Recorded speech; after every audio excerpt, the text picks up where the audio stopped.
ادب میں کسی فن پارہ کی چھان بین یا تجزیہ کیا جاتا ہے تو اس عمل کو نقد ادب انتقاد ادبی تنقید کہتے ہیں۔ چھان بین یا ادبی تجزیہ کرنے والے کو ادبی ناقد تنقید نگار کہتے ہیں۔ ادبی تنقید کو انگریزی میں لٹریری کرٹیسزم کہتے ہیں۔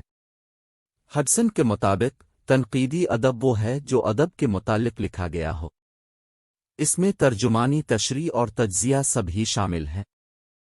ایک اور خیال کے مطابق ادبی تنقید علم اور کامل بصیرت کے ساتھ مناسب طریقے سے کسی فن پارہ کی خوبیوں اور عیبوں کی نشاندہی اور اس کے بارے میں حکم لگانے یا فیصلہ صادر کرنے کا نام ہے۔ آئیے ریچرڈس کا خیال ہے کہ تنقید کسی مصنف کے کام کا جائزہ لینا ہے، دلیلوں کے ساتھ وضاحت پیش کرنی ہے اور اس کے کام میں پیش کی ہوئی جمالیاتی قدروں کے بارے میں فیصلہ دینا ہے۔ رابرٹسن تنقید کو جستجو اور کاوش کا ایک شعبہ قرار دیتا ہے۔ انسان میں ذوق جستجو ہوتا ہے جو نئی باتوں کو دریافت کرنے، اشیاء کا علم حاصل کرنے اور پھر اس کو بیان کرنے سے عبارت ہے۔ وہ محاکمے یا درجہ بندی کرنے کو تنقید کا حصہ نہیں سمجھتا۔ مذکورہ بالا خیالات کے تجزیے سے جو حقیقت ہمارے سامنے آتی ہے وہ یہ کہ ادبی تنقید کا بنیادی مطلب کس فن پارہ کا ہماگیر جائزہ ہے۔ فن پارہ کے حسن و قبح ایسے پر کینی کا عمل تنقید کہلاتا ہے۔ ناقد جب کسی فن پارہ کا انتخاب کرتا ہے کہ اس پر تنقید کرے تو وہ اس فن پارہ کو پڑھتا ہے، یعنی ناقد کی حیثیت سب سے پہلے ایک قاری کی ہوتی ہے۔ تخلیق کار نے خود قاری بن کر تنقیدی نظر سے اپنے ہی فن پارہ کا جائزہ لیا تھا۔ اپنے جائزہ کے دوران خود تخلیق کار کو تحقیق سے بھی واسطہ پڑتا تاکہ اپنے ہی بیان کی سچائی اور قطعیت سے واقفیت حاصل کر لے۔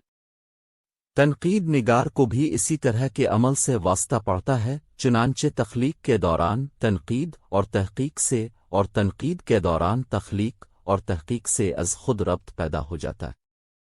تنقید نگاری کا اعلیٰ اصول یہ ہے کہ ادب کو صحیح طریقہ پر جانچا جائے، خود ادیب ہی کے کارناموں سے اس کے متعین کردہ اصول اخذ کیے جائیں۔ ادب کو فطرت کی دیگر اشیاء کی مانند ایک تدریجی ترقی پانے والے شے کی حیثیت سے دیکھا جائے۔ ہر تصنیف ایک دوسری تصنیف سے اپنی نوعیت کے باعث بالکل جدا ہوتی ہے۔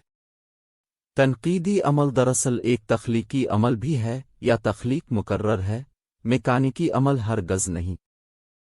اسی لیے یہ کہا جاتا ہے کہ سچا ناقد وہی ہے جو کسی فن پارہ میں ڈوب کر اس کی گہرائیوں کا جائزہ لیتا ہے۔